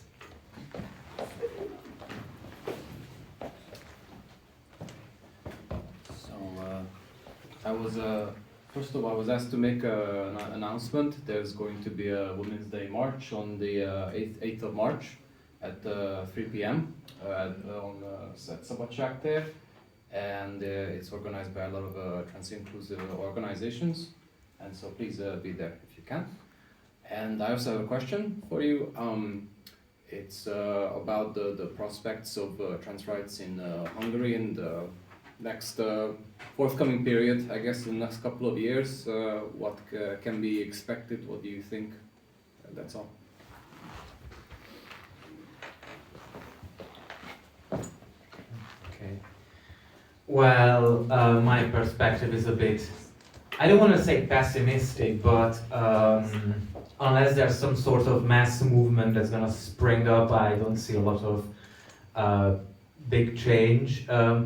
My most optimistic is that in the next election, if Tisza wins, I don't think they will be actively trans supportive, but they might not be actively against trans people either. And if they don't get any social pressure, they are probably gonna keep situations as is.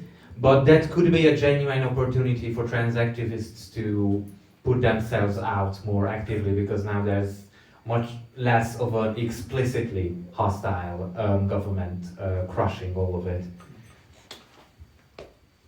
Yeah, I agree. I mean, I'm also hopeful that at the very least, if Tisza wins and there's a movement away from the, you know, the obsessive focus on making trans people into villains, that there will also then be space for you know, activism that is not only seeking to kind of undo the existing issues, but actually kind of actively build a positive vision. And in the kind of more technical sense. I'm hopeful that with the rhetoric of Magyar Péter's interest in kind of realigning himself with EU norms in a sense, that the work that many lawyers who have been working in Hungary particularly on appeals to broader the European Court of Human Rights or EU, specifically EU international codes, that lawyers who have been trying every kind of tool under the book will have more of an ability to at the very least kind of safeguard, for example, make discrimination on the basis of gender identity impossible here. I think we'll have a longer way to wait before many of the other goals, but I'm hopeful that a change towards listening to and aligning with international courts and recognition could allow the incredible lawyers who are working on trans issues in Hungary to get some of these more basic and minimal safeguards in place. So I think that's the most that I can be optimistic about in the moment. I think there's a lot of work coming for us, no matter what happens in April, though. I'm not that optimistic, but obviously I'm a problem seeker because I like to think about how we can prevent things from getting worse. So I think even with aligning more with the EU, even if it's true, there are many things right now in the European Union that are going wrong for trans people, so this alignment could go either way. I think we should go to the Women's March and just basically seek out our allies and work with them together. That's very important. And it's all about political pressure on politicians. It's not about ideology or what would be good for society or anything like that. It's who can put pressure on the decision makers. That's what we need to focus on. That's why we need to seek out people who can be our allies and basically keep each other alive as well throughout the whole thing. I think what we need is more like a grassroots mobilization to help out trans people.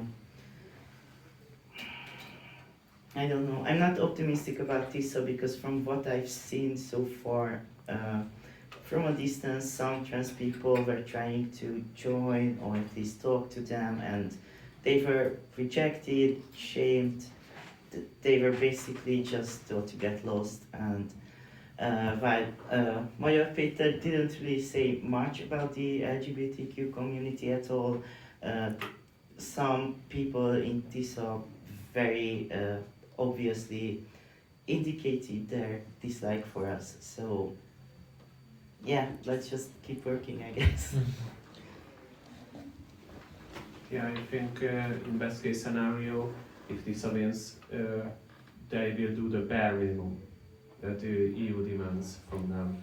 But I think the most important point that Alex already started summarizing is that basically we cannot rely on the decision makers in the Hungarian parliament in order to advance LGBTQ rights in Hungary, because if we rely on their goodwill, we will end up in the situation that we are in right now, basically. And the other important aspect that needs to be pointed out is that I think intersectionality in Hungary is very important in the sense that there are other minorities also who are deeply oppressed, like the Romani people here in Hungary.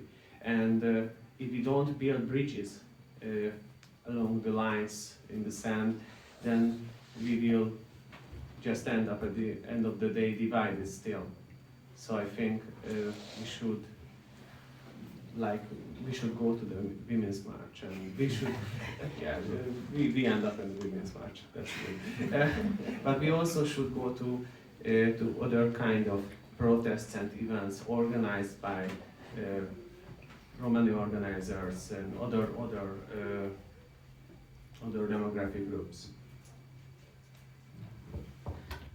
quick thing that just came to my mind is that a very important thing is that that Lexa made me remember is that no activism exists in a vacuum. So on top of, for example, Romani activism and women's activism, I'd say that economic stuff is inherently political and political stuff is inherently economical. So connecting to the sadly very small but technically existing union activism out there is also very important, because you gotta hit the power structures where their pockets are. I don't think we have a lot of power for strikes yet, but if we gain that power, that would be a very, very strong pressure point that forces governments to comply with demands.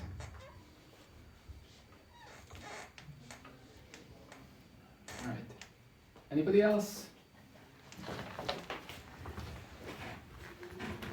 I've been thinking a lot about the situation of trans kids, and my question would be, what advice would you give trans kids? Should they come out, or should they just try to not come out until they are in a situation where they could support themselves economically if their parents decide to basically keep them out of the family?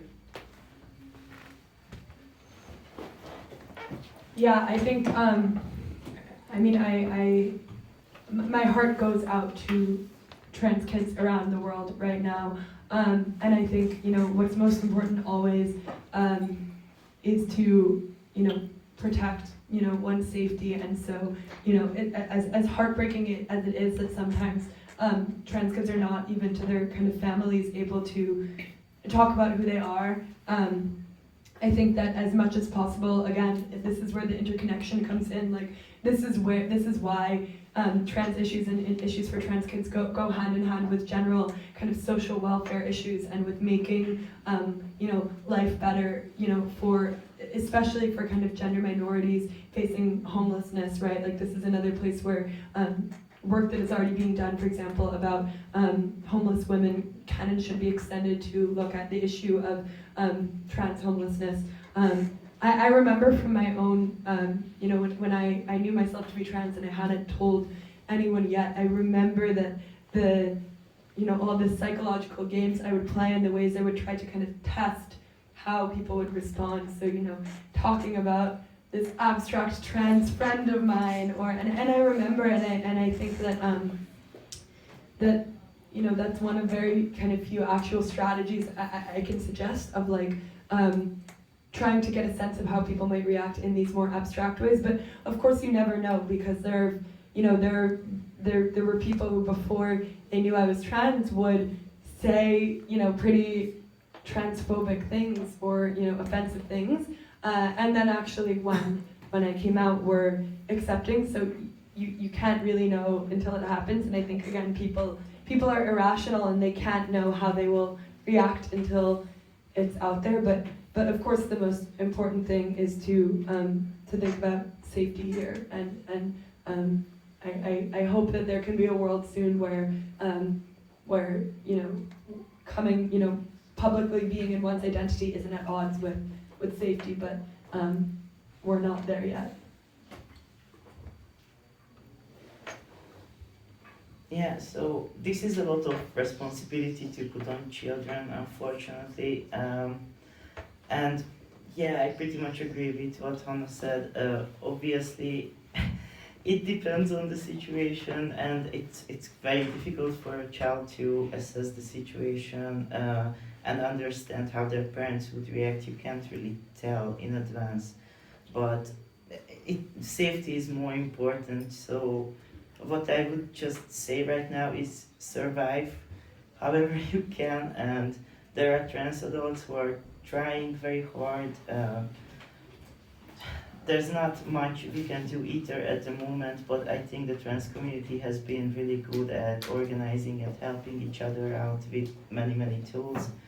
There's something to look forward to. You have friends, you have people who are doing their best to look out for you, even if right now they can't really immediately solve your problems, but you will have community, you will have friends, and you will have help. So just hold on and make friends wherever you can. yeah, basically do the groundwork as you can. Find online communities, find your supporters. I think all the other things have been said already. Great. Anybody else? Questions?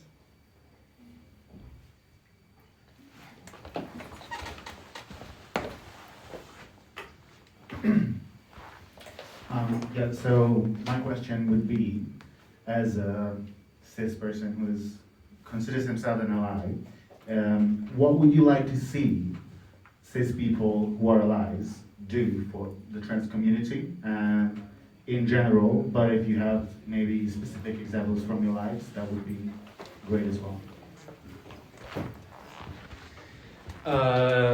The first thing I'd like to see is dare to speak up if you are in a group of other cis people who are saying something transphobic, because it's a common experience for a minority who's in a majority environment, and that's true for a woman in a male group, a Romani person in a white group.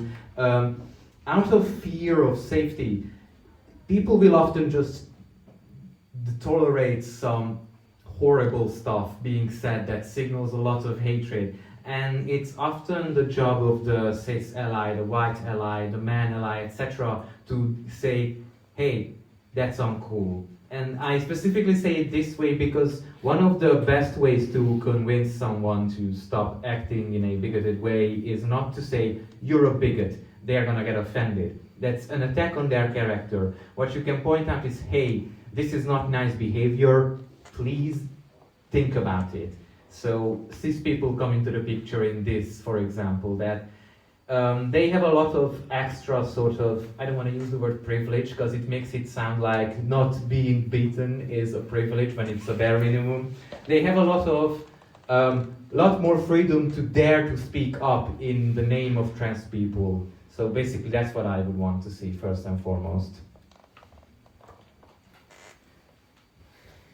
Yeah, and especially I think something that would help everyone is just generally cisgender heterosexual white men to sort of do more work in standing up for others. And obviously this is always about, you know, people who belong to a majority standing up for people who are in a minority, but especially this group of people are taken more seriously, and they are also targeted by the systems that are in place and the powerful people to basically train them to be cops. But this demographic, as workers are oppressed in society, they are also used to be sort of the prison guards for everyone else.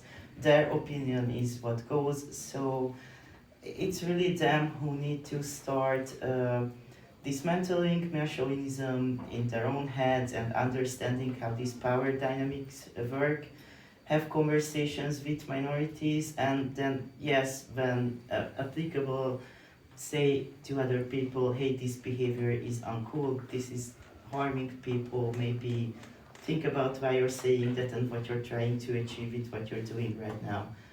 So I would say also another thing for this particular group is handling mental health, which is something I often talk about, but I think especially for men, we don't really tell them, you know, get in touch with your emotions, understand who you are as a person, think about what you want.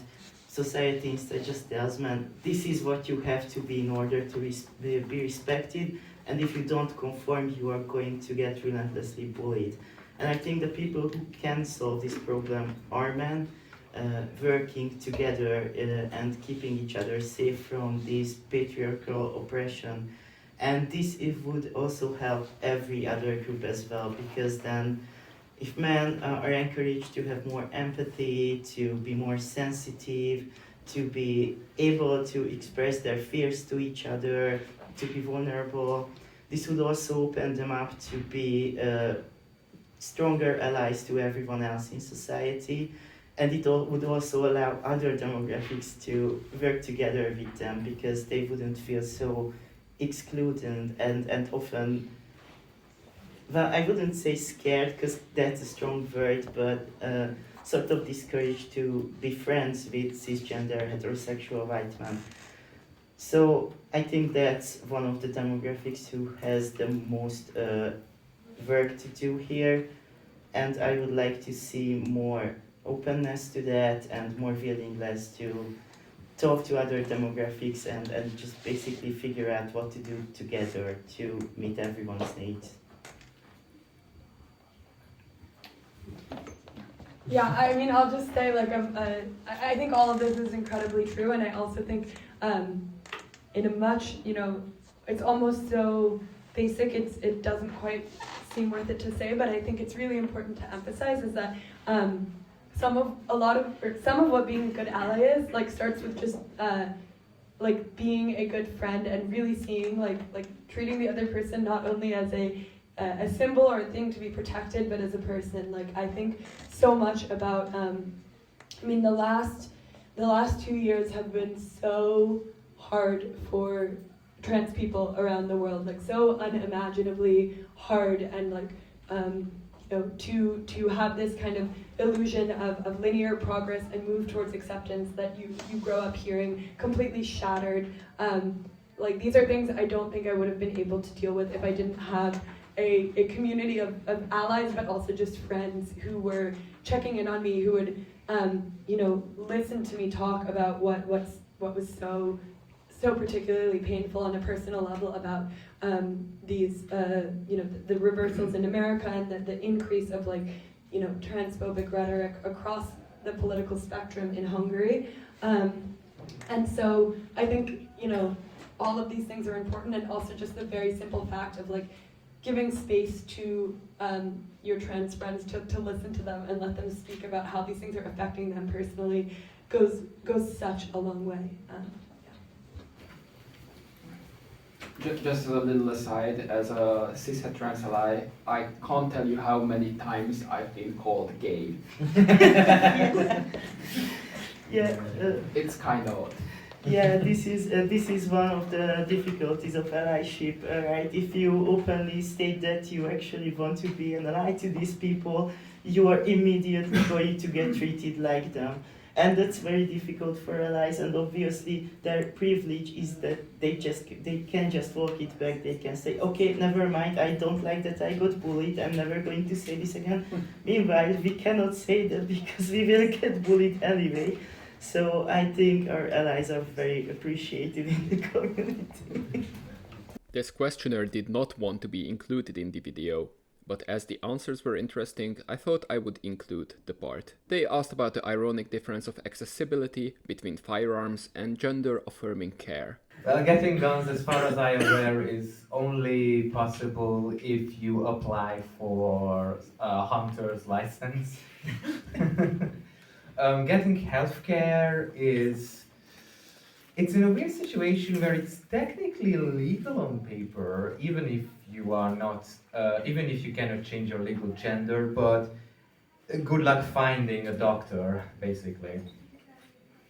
Yeah, I mean, it's long been very ironic in America that it's much easier, and it's the states where it's now impossible to get healthcare, or 2 days ago, every trans person in the state of Kansas received a letter that their documentation is no longer valid. They can't drive legally effective today. This is never something that happens. And so, it's often the very same places that are literally, let alone healthcare, making just everyday life intentionally impossible for trans people, that are also the ones that are very focused on gun protection, and so there's definitely irony there, and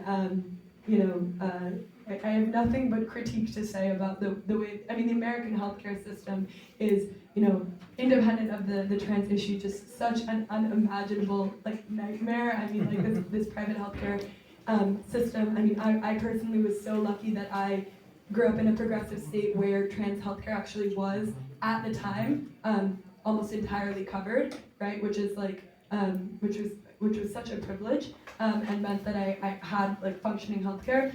Since since the last 6 months, that's no longer the case. You can't, any hospital in America that provides any sort of gender-affirming care to trans youth immediately loses all of their government funding. So both of the medical institutions that I went to in New York and Connecticut have completely shut down their trans youth wings. So now it's and it's easier than it's ever been to get a gun in America, so yeah. Yeah, there's this irony about this because even on the left there's sort of a debate going on in the US about gun rights and protecting the Second Amendment and stuff like that. And the reasoning they give is, well, if we have guns, the government can't oppress us. Okay, guys, where are the guns at this point? And also there's this slogan, armed minorities are harder to oppress. I don't know. I would probably debate the validity of this claim. I think it's very contextual, and I think the best weapon that we have is building structures to sustain ourselves and protect each other. That's usually what governments are more afraid of. If you start building economic systems and political systems outside of the existing systems, they really don't like that because that takes away their power.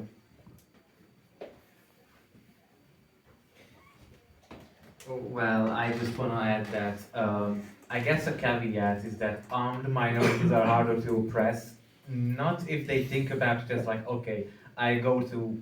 Is it true that they sell guns in Walmart? I go to Walmart, get a gun, and suddenly fascism is gone because I can just pew people away.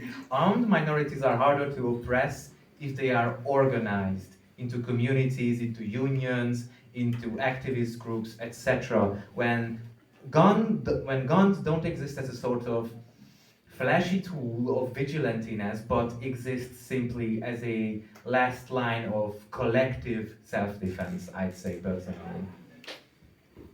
Yeah, and I'll just, I will emphasize, this point that what governments and what fascism is most afraid of are systems of care that exist outside of the state. And so trans mutual aid, going back also to the ally question, trans mutual aid organizations, networks of information, this is how the trans community has survived. This is how the trans community survived before. We had a brief liberal turn, and there was a time when trans people could get healthcare legally, right? There's been DIY trans healthcare. There's been deep networks of communication across the world. Now I do sound like a conspiracy theorist, but it's true. You look at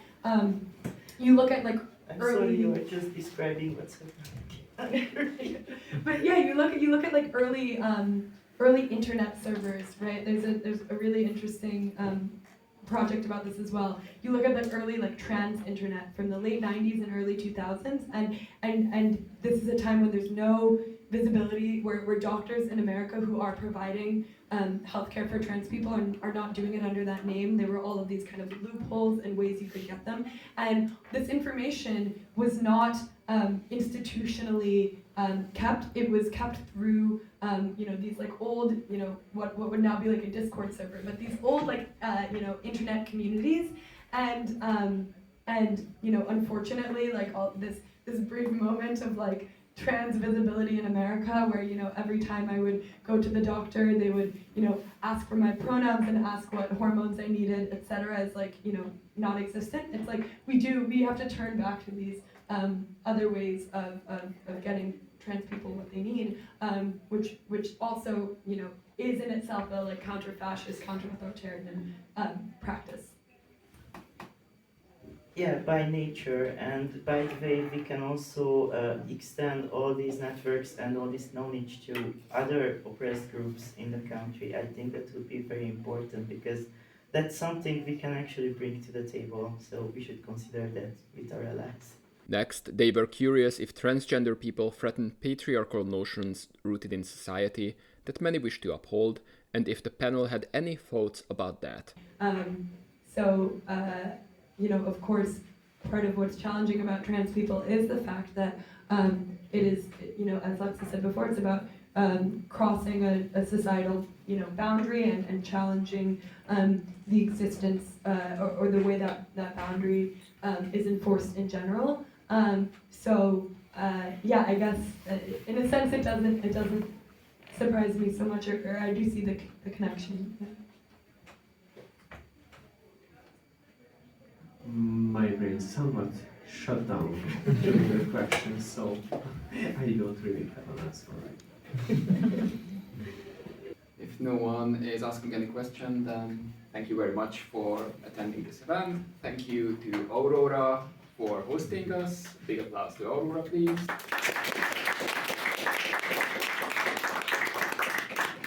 Thank you to all my panelists. So we're gonna hang out a little bit after the event, so you can talk to us, but thanks to everyone for attending, and thank you all for coming to here. So thank you. Yeah, thanks for coming.